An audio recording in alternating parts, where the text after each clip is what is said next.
Nagsisiyapan ang mga sisiw kahit tumuka na. Tinanggal kasi namin yung inahin dahil kinakaykay ang patoka. Yung sisiw mo nang tinira namin.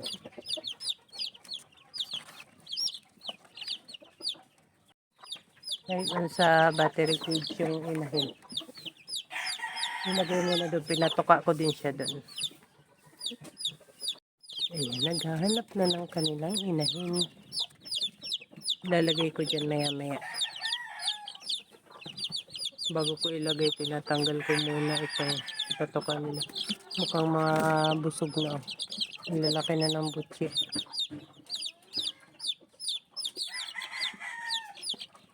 Ito malalaki na.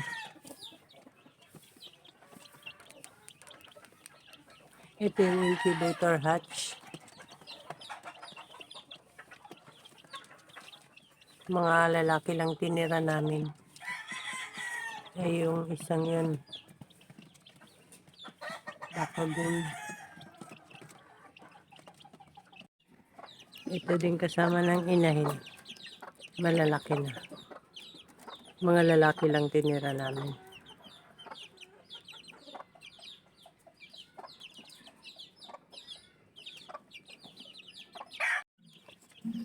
Ito din.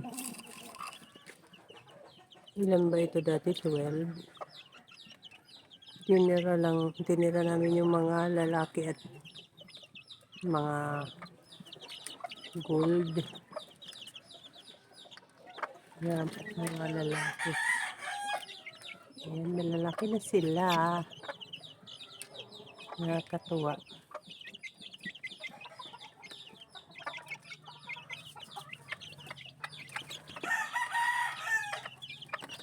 Nakakatuwa ang mga sisiw. Nasisigla.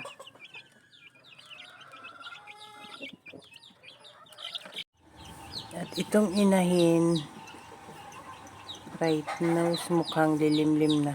Magdamag na yung kagabi, bumaba kaninang umaga. Tapos bumalik ulit ngayon. Magdamag ulit yan.